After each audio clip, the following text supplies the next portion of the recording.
breaking news, and it's pretty sad news. Oof. Another regular guest on Foul Territory has been traded, and it is a very rare trade. The San Francisco Giants, who are not friends with their Bay Area former rival, the Oakland Not anymore. A's. They're not rivals anymore because now they're Las Vegas. True. Okay, and maybe that's why the trade gets consummated. Ross Stripling is going to the Oakland A's. Jonah Cox is going to the San Francisco Giants. Strip will also be sent with cash. Obviously, we knew that Oakland wasn't paying anybody legit money. So Ross Stripling, potentially, obviously, he's staying in the same area, potentially can stay in the same home. But this is a massive bummer for somebody who obviously really cares about the sport. He's very, open and honest. I'm sure he's going to have a great attitude about it, and he can be a great leader. But that's a tough spot to join for this coming season, man. Todd Father looks like he's stripped right now. That face, dude. Give me the face if you get a call, okay? You get a call from your agent. You're about to start your next season with the San Francisco Giants. You're 2 weeks away from spring training. Oh, there's the face. That's the face right there. You get a call from your agent and go, hey, you got traded. Oh, okay. Where? The A's.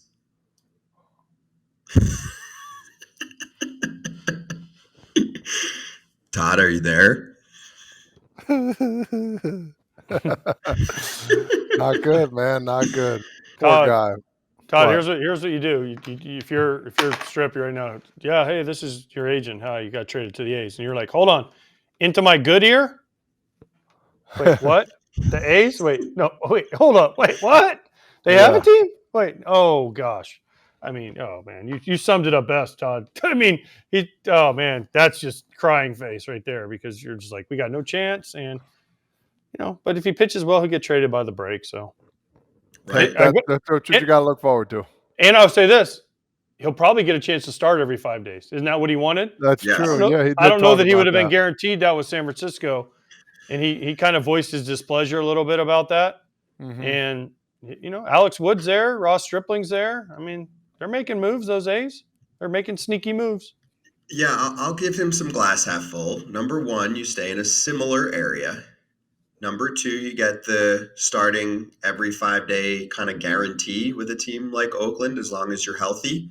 And he can reestablish himself on the market because remember, he had the player option that he, of course, kept for this coming season. And then he's a free agent after that. So he can kind of reestablish some of his value on the market because also the Giants, you just never get the trust factor. They're going to be a little more trigger happy with their starting rotation, whether it's taking a guy out of the rotation or making him more of a follow-up bulk inning guy. This will give you a more legitimate role with Oakland. And you do have at least one buddy in Alex Wood. And you're a senior member of that team, right? I mean, how many dudes are going to be older or have more dirt in their spikes than Ross Stripling on the Oakland A's? Not many. Not many at all. The problem is if there's a problem in the clubhouse, like let's say, I don't know, there's like mold in all of the lockers, they're not fixing it. No. Remember the possum? That possum's got like a whole family tree in that stadium by now because they're not doing anything to fix it up. Trevor May, when he was still on the team, came on. We were like, you got to give us something. Because then, of course, once he left the team, he was like, this is a joke. But when he was on the team still, we're like, Trevor, you got to give us something. And he told us how they wouldn't pay for certain equipment in the clubhouse that any other team would pay for, including like broken, just like folding chairs, I think were in there. You know who I also feel bad for is the clubhouse guys, man. You're a visitor coming in there and you're not going to have much. The food, I mean, maybe the food's good, but the amenities around, like, oh man, they're in for a long haul there, brother. Oh my God, you got to think about the people outside of baseball too. It's tough sledding over there in Oakland. Let's see, Melissa Lockhart, who covers the team for The Athletic. Maybe the A's and Giants should just merge and be called Golden State. Hey, we talk about the A's as much as any place does, right? We cover what's going on out there, and there are many in that area that are like Joe Lacob, who's the owner of the Golden State Warriors. They're like, please take us out of our misery, buy this team, change everything around. I will say the Giants are actually a part of the problem AJ, because they have the market there. So wasn't one of the ideas, and I could be botching this, San Jose and San Francisco said no because it's in their territory? Yes, TV territory. The Giants didn't want him to take San Jose, and that was a big thing. Kind of like the Masson deal with the Nats and the Orioles. Like the Giants were like, no, that's our territory, and we get all the fans. So the A's move there. They steal those TV eyes and they steal those marketing stuff. So yeah, I think that is part of the problem. My thing is for the Giants end, who's going to start for the Giants this year? I mean, they have Logan Webb. I guess Harrison's locked in now, unless they go out and sign somebody. I know they signed Jordan Hicks to try to be a starter, right? But man, like, does this mean they're more in play now for a Blake Snell or a Jordan Montgomery because they cleared a bunch of money, right, in this move? Not a bunch, because we don't know how much cash they're giving, and I guarantee you the Oakland A's are not taking on a lot of cash, right?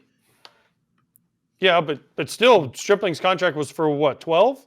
Was it 12? I gotta look. It's in that range. The option for this year. But no matter what, but the 12 doesn't count against the collective tax, bargaining tax, right? The CBT. So there's $12 million more they have to spend, because the cash you send, I believe, doesn't count against you. No, it does if they pick up some of it. Oh, it does? Okay. Yeah, well, still, it does. I mean, let's say they pay half. They'll save some. Yeah, they're exactly. still saving some money. And listen, I mean, I think now they're more of a player for a Snell and a Montgomery and maybe even a Chapman or someone like that, because this does save them a little bit of money. I know it's not a huge amount to a team like the Giants, but it is some money. And we laugh, but Todd Father, the A's do have to fill a starting rotation.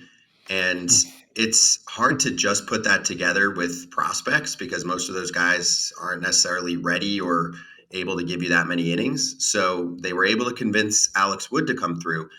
I guarantee you they've had conversations with other veteran starters. And even if the money was in the same range or more, I guarantee you most of them said no. So the way for them to pull off a move is to make a trade, because the guy doesn't have a choice. He has to pitch for Oakland, right? I mean, think about it. If you got a call, right? Like, let's say you're a free agent and you've made your money and you've been in the league for a while, and the A's call you and they're like, "Hey, Todd Father, we'll give you $5 million to come over here." And then you get a few calls from other teams that are like, "We'll give you $3 million. Where are you going?" Well, what year am I playing in? I guess this is like the last few years of your career. Oh, I mean, oof. Yeah, that's a tough one for me, because, the last couple of years you're on the tail end of your career. I mean, would I be able to handle going to play in Oakland? I mean, that would be a question my wife and I would have to ask. But that's what I'm saying. Mike Piazza did it, right? Yeah, he did. He did. There's a bunch of guys. David Justice, Mike Piazza. I think Eric Karros ended there. There's a ton of guys. The rotation now. I mean, J.P. Sears, Paul Blackburn, Alex Wood, Ross Stripling, Luis Medina.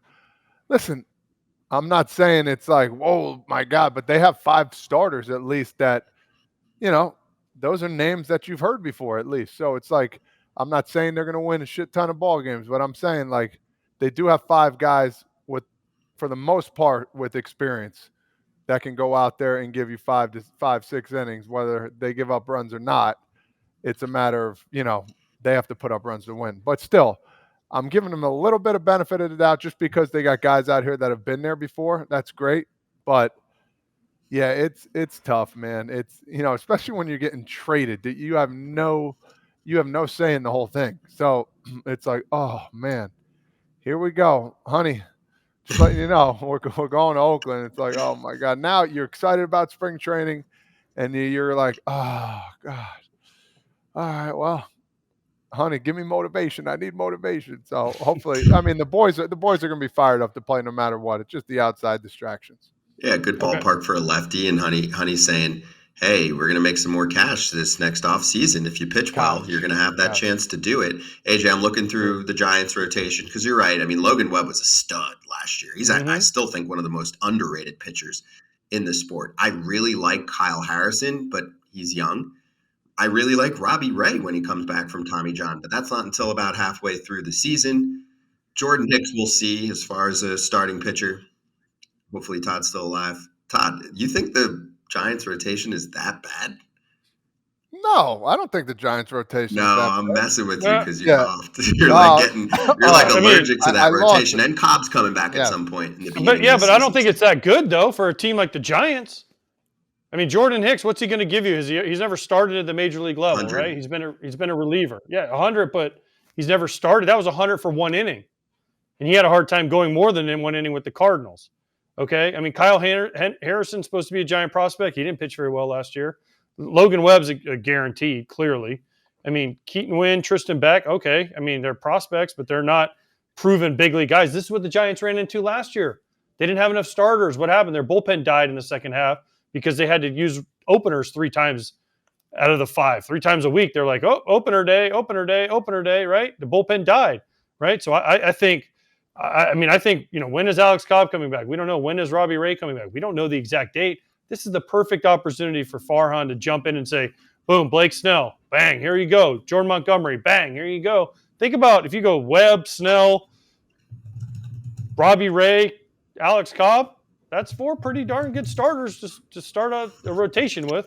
I agree. The upside's there. I mean, I think they need reliability because you're right. I mean, a lot of these guys are either coming off an injury or they're young prospects or it's a reliever who's trying to convert to a starter. So there's some stuff. They're going to get some quality if they make the playoffs and these guys are around. Like they can put together a pretty nice rotation, but they need some arms they can rely on. I mean, in addition to looking for someone like Snell or Montgomery, I just think somebody that can give you innings even on the back end of a rotation would be helpful if they're going to go a more traditional route, which I think they are with Bob Melvin. I think those conversations are going on behind the scenes. I have to imagine he's going to Farhan and saying, dude, the way that you were running a rotation last year is not it. It's not it for the regular season, and it's definitely not it for the longevity of the team. We're going to burn arms out in our bullpen. It's just not a proven format for the long term. Really, the only team that's pulled that off is the Rays, and they have as much pitching injuries as anyone. And the Rays, when they did have the opportunity, did move to a more traditional starting rotation with guys like Rasmussen and Springs and McClanahan and Glasnow, et cetera, right? Like they did the mixing and matching when they didn't have reliable starters. Once they did, they went to the traditional starting rotation role. So I think San Francisco has some work to do. I agree. And I would be surprised if they don't end up with at least one other starting pitcher. It's not like you're trading Ross Stripling going, oh, we're good. We have so many starters right now. We don't even know what to do with ourselves. Also, no team is ever in that situation. You can go into the season thinking you've got 8 dudes, and then you could get to freaking July and be like, who do we have here on Thursday? Yeah. Hey, if I'm a AAA guy, AA guy with the Oakland A's, I'm pretty excited right now. I'm that much closer. An injury away, a trade of a guy, then 2 or 3 guys have to come up. So that's the only good thing I see about it. If I'm in the minor leagues and I'm AAA and I'm fringe and I'm trying to get up there, just have one really good month. The next thing you know, boom, here we go. Agreed. A great organization to come up in. A great organization to get your first shot in. Yeah, and think about it. If you have that good month and you get up there and then you bang, Todd, you're set, right? Because if you have a good year or two, guess what they're doing? Out the door. I mean, Olsen, Chapman, I mean, the list goes on and on for guys they've done this to. Oh, I mean, it's supposed to change when they get to Las Vegas, but like Ken said, he has to see it to believe it. But yeah, you get up there, you get your opportunity. You're still playing big league baseball. I know it's in Oakland and all the factors, but you're still getting a chance to play big league baseball, and you're playing against the best in the world. So if you go out and prove yourself, guess what? There'll be 29 other teams that are on the phone. Hey, Oakland, you want to trade me Todd Frazier? He looks great. Yeah, sure. We'll do it. And it's a great motivator, a great goal setter. You think a guy like Nick Allen, your time to shine now, brother. You got the hands. Now it's time to hit a little bit. We had him on a couple times. Bro, take this serious. And all these guys over there, like, listen, be a professional. I know it's going to be a tough situation. And you'll hear people say, oh, well, tough situation, make all this money. We get it. But still, you got to go out there and perform. And these guys got to understand they got to bring it every day. Win, lose, or draw, keep that same happy-go-lucky, even keel. And some of these guys, they'll see more fruits at the end of the tunnel for sure.